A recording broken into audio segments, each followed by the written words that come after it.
कुंती बुआ आगे बढ़ी और कन्हैया के चरणों में प्रणाम करने लगी। कन्हैया पीछे की तरफ भागे। बुआ ये कहा कर रही हो तुम? मैं तुम्हारो भतीजा हूँ, पुत्रवत हूँ, तुम मेरी बुआ हो, पूजनीया हो, आप मुझे प्रणाम कर रही हो? हाथ जोड़कर के कुंती बुआ ने 26 श्लोकों में बड़ी मंगलमयी स्तुति प्रारंभ कर दिया। नमस्ते पुरुषम त्वाद्यमैश्वरम प्रकृते परम अलक्षम सर्वभूतानां अंतर्बहिरवस्थितम्। हे पुराण पुरुषोत्तम नारायण, आपके चरणों में मैं कोटि कोटि वंदन प्रणाम करती हूँ कन्हैया। आप निर्गुण ब्रह्म के रूप में समस्त देहधारियों के अंदर भी विद्यमान हो और सगुण रूप से आप यत्र तत्र कृष्ण रूप में समय लीला कर रहे हैं, माया की चदरिया को ओढ़ करके। आपके परम दिव्य प्रभाव को बड़े बड़े योगी ज्ञानी ही जानते हैं। देवर्षि नारद, व्यास जी, शिव जी, कपिल आदि बड़े बड़े ज्ञानी ही आपके महत्व को जानते हैं। कथम पश्येमहि हे स्त्रियः, हम तो अधम नारी हैं, हम आपकी महिमा को कैसे जान पाऊंगी नाथ। इतना मैं अवश्य जानती हूँ श्याम सुंदर कि जितनी कृपा आपकी मेरे इन पुत्रों पर थी, मेरे ऊपर थे, मेरे द्रौपदी पर थे, इतनी कृपा तो आपने अपने माता पिता देवकी वसुदेव पर भी नहीं की। कंस ने देवकी वसुदेव को बहुत यातना दिया, बहुत कष्ट दिया, लेकिन आपने कभी जाकर के वृंदावन में गोचारण करते रहे, गौ के पीछे पीछे हियो हियो करते रहे, माखन चोरी करते रहे, चीर चुराते रहे, नौका विहार करते रहे, रास रचाते रहे। एक बार भी देवकी वसुदेव को बचाने के लिए मथुरा आप नहीं गए 11 वर्ष तक। और मेरे पुत्रों को महाभारत के युद्ध के पग पग पर, जीवन के प्रत्येक स्थल पर आपने मेरे पांडवों के पुत्रों की रक्षा की है। यथा ऋषिकेश खलेन देवकी कंसेन रुद्धाति चिरं शुशार्पिताः विमोचिताहं च सहात्मजा विभो त्वयैव नाथेन मुहुर्विपदगणा।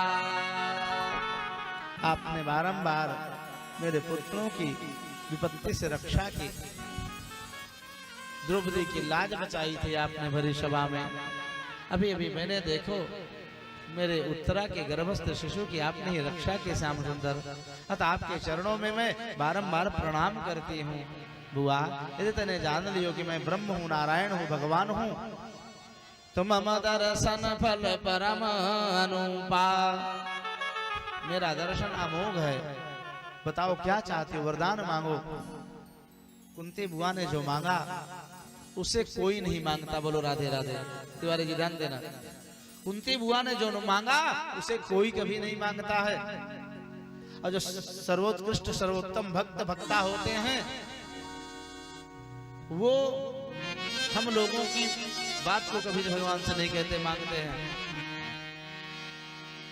सुख संपत्ति घर आवे, कष्ट मिटे तन का। हे प्रभु आपकी कृपा रहे, हमारे बेटे की नौकरी लग जाए, हम प्रधानी में खड़े हैं, जीत जाएंगे तो 5 किलो लड्डू चढ़ा देंगे, भंडारा कर देंगे, सुंदर सुंदर विवाह हो जाए, बच्चे हो जाए, नौकरी लग जाए, घर हो जाए, दुकान हो जाए, ऐसा वैसा हो जाए।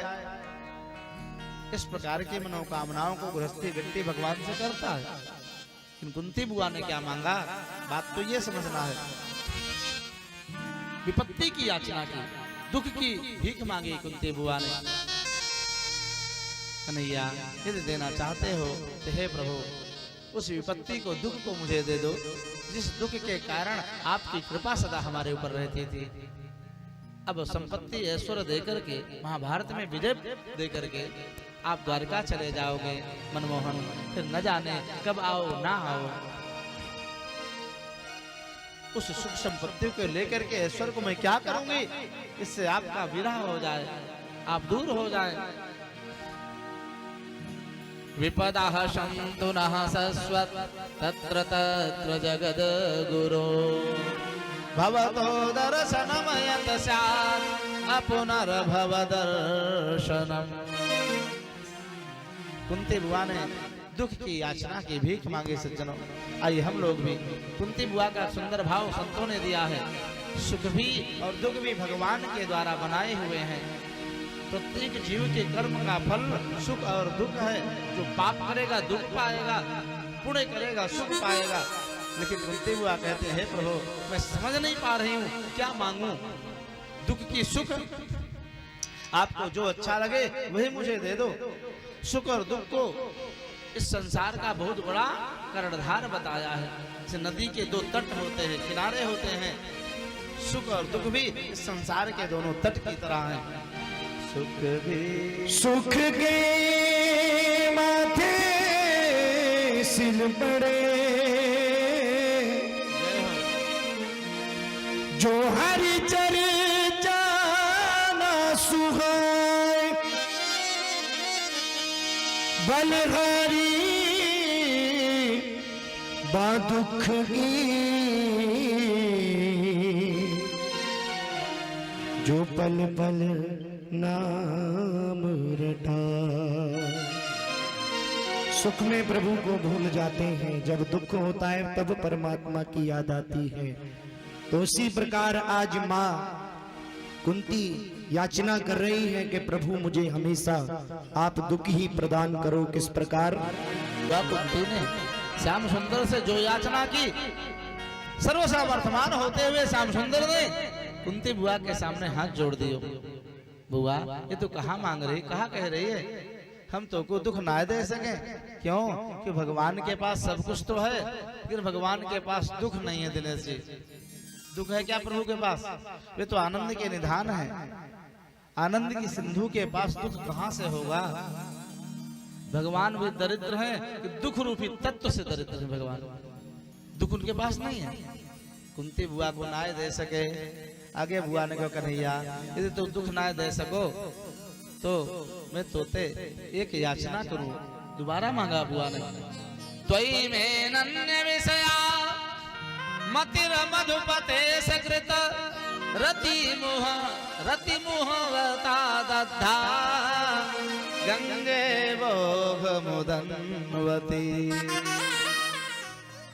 हे श्याम सुंदर यदि आप दुख ना दे सको प्रभु तो ऐसी कृपा कर दो कि जिस प्रकार से गंगा का ओघ प्रवाह बड़े वेग से हिमालय से जब गंगा जी हराराती हुई निकलती है तो बड़े वेग से तब तक वे शांत नहीं होती, नहीं रुकती हैं जब तक अपने प्रीतम समुद्र को प्राप्त नहीं कर लेती हैं। गंगे वोघ मुदन्वती। वैसे ही मेरे मति की रति आपके चरणार बिंद में हर निश उत्तरोत्तर बढ़ती रहे। कुंती बुआ ने बड़ी ही भावमयी दिव्य स्तुति की।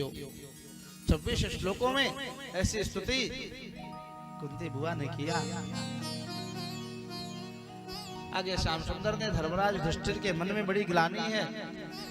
महाभारत में कितने सैनिक मारे गए, लाखों सैनिक मारे गए।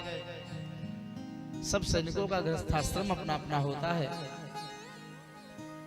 कितनी माताएं अपने लाल से हीन हो गई, कितनी स्त्रियों का सुहाग उजड़ गया, कितने बच्चे अनाथ हो गए।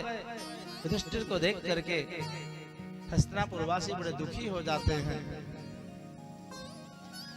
युधिष्ठिर के मन की शांति के लिए कन्हैया ने 3 अश्वमेध यज्ञ करवाए महाभारत के गोत्रवध आदि प्रायश्चित के निमित्त।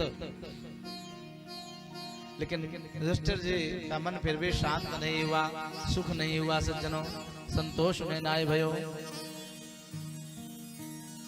यथा पंकेन पंकाम्भः सुरया वा सुराकृतं भूतहत्यां तथैवैकां न यज्ञैर्माष्टुमर्हति।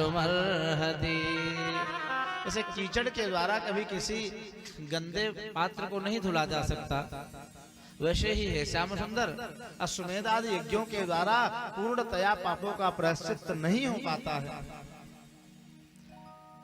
और आज श्याम सुंदर सभा में बैठे हुए आंखों में कुछ अश्रु लबलबाए जाए। संतों ने ऐसा भाव दिया। क्यों? कि भगवान को जो जैसा भजता है भगवान भी उसको वैसा ही भजते हैं। गीता में गोविंद ने एक प्रमाण श्लोक दिया है। अर्जुन से कहा है ये यथा मां प्रपद्यन्ते तांस्तथैव भजाम्यहम्। भगवान कहते हैं मेरा जो जैसा भजन करता है मैं उसको भी ऐसा भजता हूं। भजना मन मानना। सरसैया पर लेटे हुए कुरुवंश का जो दिव्य सूरज है, देवव्रत भीष्म पितामह देवच्युतमिवामरम, जो स्वर्ग से कोई देवता कुरुक्षेत्र में सरसैया पर लेटे पड़े हुए हैं भीष्म पितामह जी, भगवान के स्मरण में व्याकुल होकर के रो रहे हैं पितामह भीष्म।